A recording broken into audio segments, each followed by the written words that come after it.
What's up guys, Lewis here, back with another indie game review, and today we are talking about Blasphemous, a game I've been playing for the last about a week. It's developed by The Game Kitchen and it's been published by Team 17, and it's an kind of action platformer.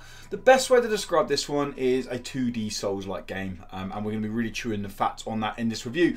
Quick little warning guys, or a kind of mention, because someone mentioned it in the last review and I used to plug it. We don't score in these reviews, so if you wanted to score out of 10 out of 100 in the review, then you're going to have to go somewhere else, I'm afraid. We're just going to deep dive into my thoughts on the game, the mechanics of the game, the design of the game, the narrative of the game. Really chew the fat on it, but we won't give a score, and hopefully be able to make your mind up at the end of the video whether it's a game for you. Anyway, let's kick off with some Blasphemous. So this game was kickstarted, or successfully kickstarted, back about 2 years ago, and since then I've been kind of loosely following its progress, its development, because not that I wasn't super excited for it, but for lack of a better term, it looked a little bit generic in terms of its 2D pixel art presentation. By that I mean there are lots of other games there. Dead Cells instantly comes to mind that does this, and for games to stand out from that crowd, it needs to offer something unique. It needs to offer something fun, I suppose, is the word I'm really after. And Blasphemous does that to a pretty good standard, but it's not. There's certain areas of the game that I didn't like, and that's what we're going to get into now. So we're going to kick off with story and narrative. So story and narrative is probably my least favourite part of this game, but that's a very subjective opinion, and I'll get on to why that's a subjective opinion in 1 second. So the narrative of this game, it's very, very religious heavy, and what the loose terms of story are, or is, there's been this sinful act, this sinful event happen across the land. You have to go through the Metroidvania style kind of open world-ish kind of 2D levels, slaying these 3 creatures or bosses. Don't worry, there's more than 3 bosses in the game, but slaying these 3 main kind of narrative bosses, collect their artifacts or items that they drop, and then that'll help you progress on the story, and you're kind of trying to cleanse the land of this corruption, or this sin. I think it's probably the best way to describe it in this kind of religious style game. Now, the storytelling here, again, is probably best compared to something like Dark Souls. And by that I mean, there are the odd kind of open, in-game cutscenes where it will say, oh, Penitent 1, you must go here and kill this boss, or go speak to this person, or this person has done this in the past, and this person's sinful. And there are these, but there was never a cutscene or an in-game cutscene where I was like, whoa, what? Oh my god, story, like, wow. The real meat of the story comes through finding these artifacts that are kind of littered throughout the world. Some are hidden, some you're going to walk past no matter what way you go, because they are just there in plain sight on the main quest line. And then finding these and open your menu and clicking on the lore button gives you like information about these rosemary beads or these idols that you find, and they will kind of give you more story. Much like Dark Souls, when you find these items, you read about their descriptions, then it's like a jigsaw puzzle. If you want to put it together, you can do. You don't have to put it together to understand the main game story, but you'll get a lot more of it by putting it together. And this is something I really like in games. This story delivery is probably my favourite type of delivery outside of a strict single-player, story-driven campaign. This is my favourite way of delivering story. That kind of ownership on you as the player to find the story, to piece the story together, and that kind of ambiguity around what one person might find as a story trope to another person. I really like that. My issue with Blasphemous is a complete subjective opinion, because, as I said, the game is very, very religious heavy, extremely religious heavy. I am someone, I don't want to offend anyone in this review by saying certain religious terms wrong. I am someone who's very much stayed away from religion my whole life. I have no interest in religion, any type of religion. From the young age, I wasn't exposed to religion. I've never kind of gone out my way to learn about anything about a set religion. This isn't a video of me going through my religion. I just want to say that because I'm going to be probably saying things wrong. I'm going to be referring to things wrong in this review, and I just wanted to say that because the game is very, very heavily religious based. Now, the reason I didn't like that was because I felt like sometimes I was not being victimized, but I felt like sometimes I was almost being punished for not knowing certain religious terms. They were like, oh, go do this, and I'm like, well, I don't know what that means. I have no idea. I had to Google a couple of items because I'm like, what the hell does this mean? And it was like, oh, this is a Catholic term, and I'm like, I had no idea. Like, and that's nothing against the game, because it's just, that's me. Like, there'll be other people who have a better understanding for religion and will go, oh my god, this is amazing. They're doing this, they're doing this, they're doing this. But I just wanted to say that, because if you're someone out there who doesn't have any interest in religion, just be warned. Okay, the story here is very like religion throwing down the throat heavy. And yeah, you might feel a little bit at times, I suppose, overwhelmed by the amount of stuff going on that you have no idea what it means. But on the whole, the story delivery is pretty good. Like, there's the pacing and the artifacts that you find are good, so you always got something to read in your inventory. You're normally coming across somebody to kind of push the story on a little bit more. There was maybe the longest I went was maybe about an hour and a half, 2 hours without having any direction, but that kind of falls into the 2D open world-ish map. But yeah, on the whole, the story was good if you're looking for that. I just didn't enjoy it because the religious tropes of it, and I'm just not a religious person. But that will take us on to gameplay, guys. And gameplay in Blasphemous is no doubt the standout element of the game. Gameplay in Blasphemous is the standout element of the game. Narrowing that down, the combat. The combat here is super, super nice. It's super cool. And it carries the weight that I wanted it to carry. Now, I will say, I'll get the gripes out of the way before I jump into what I was really happy with. The trailer uses the term, and it annoys me when trailers use this term, or games use this term. They use the term pixel perfect combat, which is fine. Like, you have to be pixel perfect combat, and when you're using that term, you're selling a product that is super, super challenging. Like a Souls-like game, but in 2D. Like a game that if I make a mistake, I am being punished brutally, and that's what I want. I'm a fan of those kind of games. Games like Dead Cells, like I mentioned earlier, do that very well.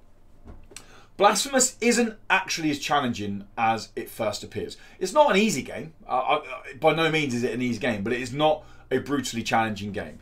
Now, the combat is very responsive, and maybe this is why it isn't a super challenging game, is because the combat is so good. Now, your combat, you have a sword, little sword like this. No, you have a sword, and you have an ability to parry. The sword attacks, as you level up your character, you find these rooms called mea culpas, if that means anything to anyone. Mea culpas, and they allow you to level up your sword. Leveling up your sword gives you new abilities like hold it down the button to do a more powerful, slower attack, or faster attack speeds, and all things like that. Now, the weight of the attacks feels wonderful. The animation and the weight of the attacks feels wonderful, and it feels like I can get into a timing rhythm, which you need to get into these kind of games. The parry is very forgiving in terms of it hasn't got to be pixel perfect on the moment they attack. You have probably a good second window, which doesn't sound like a lot, but in a combat game, a second window is quite a lot to be able to get a parry off and then counter the attack. One thing that's really nice about the parry system is the way it actually works. It has two elements to it. If you're facing someone who is similar size to you or smaller than you, that class has light attacks. Now, if you parry a light attack, it opens up a kind of a window for you to get a few attacks off before you need to parry again. If you're fighting a boss and you parry a boss attack, it acts more as a shield. By that, it pushes you back. It pushes you too far back that you can't actually counterattack straight away, and then you can get in and attack. There are abilities that come later on that do allow you to parry heavy attacks and counterattack, but at the beginning it starts very much as a light attack or heavy attack kind of counterattack or a shield. But the window of the parry, the window of opportunity, and then the attack all feels very nice. It all felt like the game was giving me the tools to succeed, to take on these enemies. And that's probably why I didn't find it too challenging, because playing other games, like I've said Dead Cells, or Dark Souls, or Bloodborne, where where your evasive roll or your parry is so important and the window of opportunity is so small, coming to this was like, oh, okay, this is giving me everything I need to do, and it's making it slightly easier. But that didn't take away from any of the enjoyment of the combat. I enjoyed coming across enemies and jumping in, especially coming across new enemies and jumping into new enemies for the first time and trying to see what their actions were, their mechanics were. There's this one guy who has a bell on. The first time I saw him, I was like, what the hell, what's this bell? Jump down, this guy picks a bell up and he kind of runs at you, and you have to use a wall to jump over him so he stuns himself and attack him. And every enemy has a different mechanic, and learning their mechanics and playing against their mechanics is all part of the game. And that was something that was nice. It's very rarely was there an enemy I just come up to and slash a couple of times and it was over. And as I got deeper into the kind of pits of this sinful world, the more complex the mechanics come. I will quickly say though, the bosses are a little bit disappointing in terms of they're probably the bosses are okay. Barring one, there was one boss I struggled with a few times, but other than that, the actual bosses aren't too challenging, and mostly because their attacks are in an arc shape, so they actually attack over the character, meaning you can kind of get in right close to them, especially towards end game when your life bar is a lot more substantial. You can kind of just get through them in first turn by literally getting in them. You have an evasive roll, but it's more of a slide, and you can attack them. Then there's certain attacks they do that's an AoE effect in front of them, and you can slide through them to then attack the other side. And kind of exploiting this mechanic is maybe not the way the game's meant to be played, but someone who's played quite a lot of these 2D games, that's what I'm looking to do, kind of getting close and trying to exploit mechanics. And yeah, I was slightly disappointed with the boss. The bosses look great. They look really cool. They look really gothic, and they play into the gothic design of the game, which I'll get onto at the end of this review. But the actual difficulty of the bosses was a little bit lackluster. I actually found some of the just in-game general enemies harder than the bosses. But yeah, the combat feels great. And then layering into the combat is, like I said, you can level up your sword. You also have prayers. And prayers, sorry, I'm probably saying it wrong. Prayers or prayers, I say prayers, well, you know what I mean.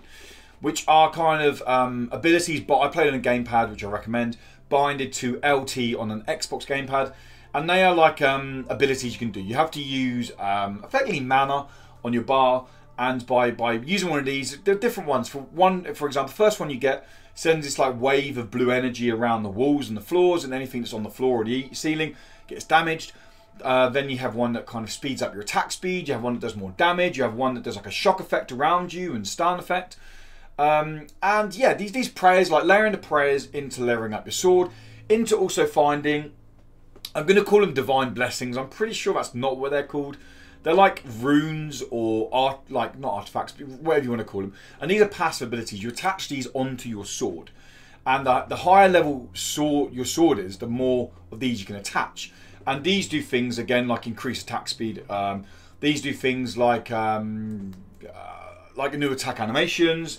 They do a whole variety. Give you more health. When your health is below a certain percent, like certain thing, you do more damage, like things like that. So there is an RPG element to it in terms of, these aren't RNG. You find these throughout the world. So there is an RPG element in terms of how you build your character as you go forwards. But the pacing of all these leveling up feel nice, and you kind of make your way through nicely, which then takes us, I suppose, on to, oh sorry, before I go on to that, actually one last design element, one last gameplay element of the game, which is really cool. So the game is like a mini roguelite, because it's not effectively a roguelite in terms of you die, you're back to the beginning. You have, much like Dark Souls, these shrines you pray at, like the bonfires, and then you can go back to them. And there's lots of parts where you can backtrack to them, so you can unlock new routes back to them, like shorter routes back to them. Again, like Dark Souls. You're starting to see a continuous theme here. And then basically when you die, you're not punished too bad in terms of any part of the map you unlocked stays unlocked. Any tears you find, they're the kind of in-game currency that you can see in the top right-hand corner of the gameplay you're seeing. Any tears you find, you lose a tiny amount, but not really many. But what you do get is you get guilt. And guilt falls upon you, and you can see you get these like barbed wire elements on your mana bar or health or things like that. So it basically means that your mana's less or your health's less because you've got guilt. Now the way to replenish this is to go back to the location where you died, like classic roguelite fashion. Find that area, where you died, and clear your guilt. Or you can find these actual statues or these people that will clear your guilt, and you have to pay tears to clear your guilt for that. I really like this mechanic. It's not too punishing. It means that if you die, you're not like, oh my god, like this is really annoying.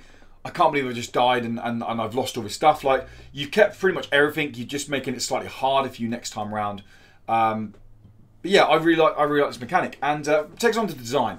So the game is set in this kind of gothic world, which is a really nice setting. It really fits into the game. It fits into the sinful world. And it looks really cool. The animations are really nice. The creatures are really cool. They They all look different. There's different sound effects they bring. They're all pretty grotesque. And the sound, like the audio design in there in terms of the voiceover stuff, I didn't expect any voiceover with some of the like in-game cutscenes, but we got it and that was cool. But on the whole, the design of the game is really nice. I do have to say one little thing though, and this is, now I was more annoyed at this fact, but I just got an email saying known bugs and issues are being fixed very soon. Now the game does suffer from some design flaws. By that I mean there are some moments where you slide on the spikes and you die. Like there's one part where I got into a chamber and I physically couldn't get out the chamber because I was dying from the spikes. There are other times when you die, your guilt statue falls onto an area you can't reach, like spikes. So there's no way of you getting it back.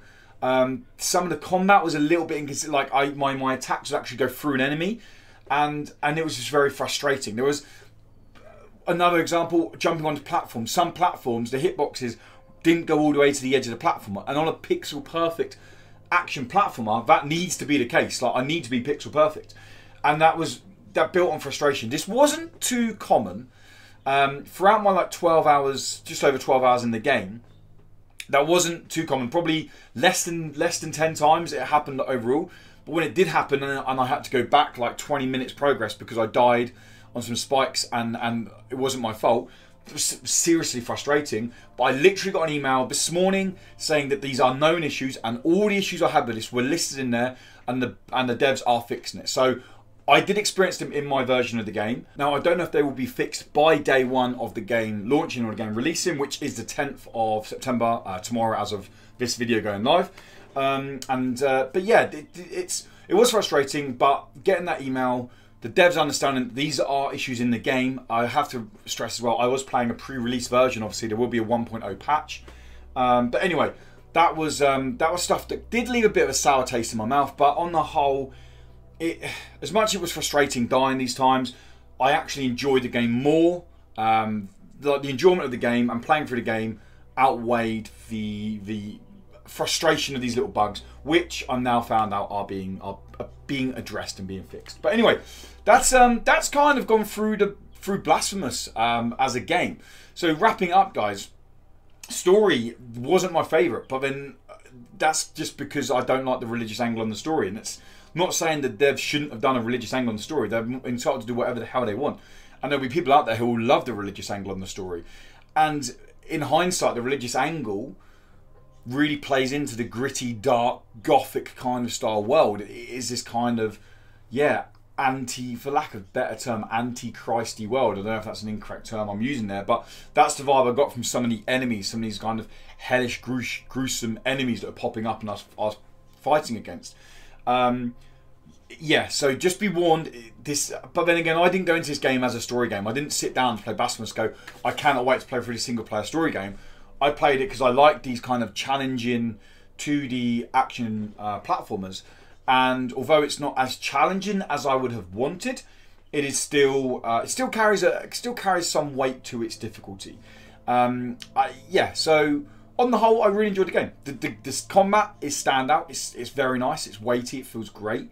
The exploration and finding the new artifacts to kind of, although I didn't like the story, finding new things and being rewarded for being nosy and exploring the map is great. The map never felt too big or too intimidating. There was fast travel points that I could move between, and I never felt like I was lost. I always felt like going through another door or another area would give me something new, which was nice. There wasn't tons of backtracking. It wasn't like a classic Metroidvania where I have to go all the way over here and all the way back over here. And I appreciate that. And it felt like they kind of really wanted to lean in on this tight combat mechanics and gameplay they've got. And it builds on very nicely with these sword upgrades, the mea culpa, again probably saying it wrong, the blessing, the prayers you get, the blessings you get, the tears you can spend, the items you can find, all that stuff layers up nicely, and it kind of helps the pacing of the difficulty come along. You're never like, oh my god, I cannot finish this boss. If anything, the bosses are easy, but there are actually some sections and some segments of levels that were more like, oh my god, this is actually quite hard. And then actually thinking about it, taking my time and taking more of a kind of puzzle approach to it actually meant I was able to get through it a lot easier. But anyway, that is going to wrap it up, guys. That is Blasphemous, which is releasing on PC, PS4, Xbox One, and Nintendo Switch on the 10th of September. Hope you liked the review. Hope you liked me diving into it. I try to keep these videos as short as possible, but they try to stay around the 20-minute mark. That seems to be the best I can get through all the game, get through everything I liked, disliked about the game. But anyway, if you like the review, guys, then let me know in the comments below. Just give it a thumbs up or something like that.